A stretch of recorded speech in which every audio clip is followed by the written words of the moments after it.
So a lot has changed technically since Mortal Kombat. So the tech team's been hard at work with an all-new real-time lighting system. They have an all-new character material system, so the characters look really realistic.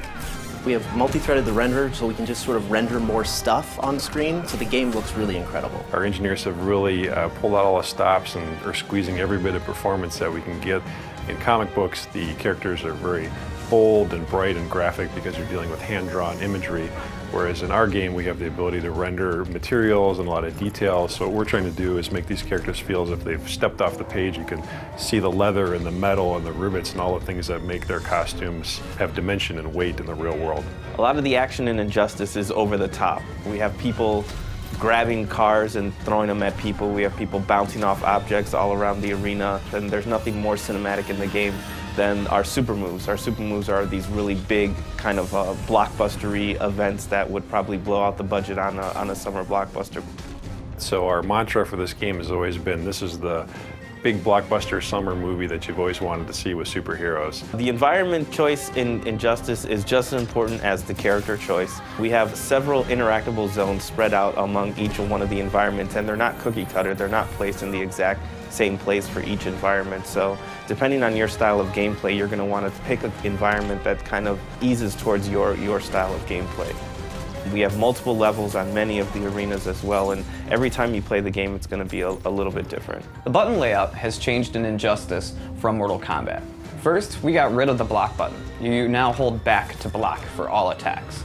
Also, 3 attack buttons, light, medium, and hard.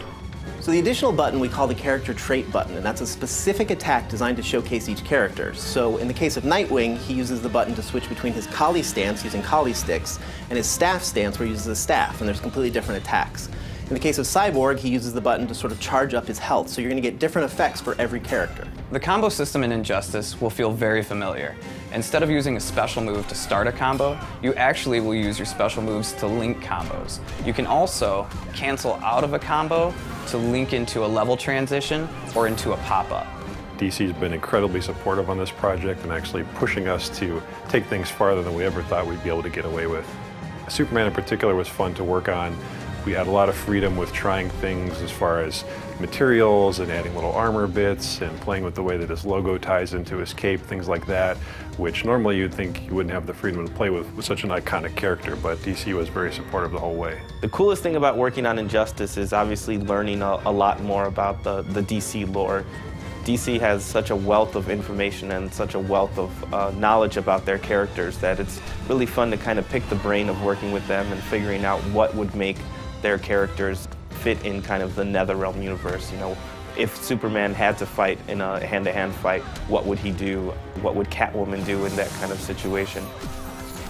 What excites me about working on Injustice is we get to play with superheroes. We get to make Superman, Batman, The Flash, Harley Quinn, characters that we've seen in cartoons and grown up with our entire lives.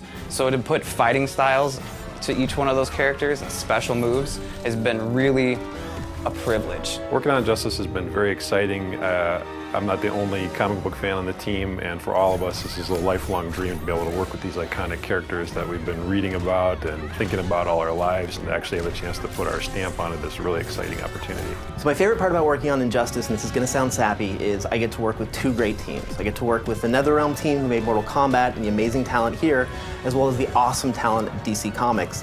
And sort of that marriage between 2 awesome teams is what really keeps me coming to work each day.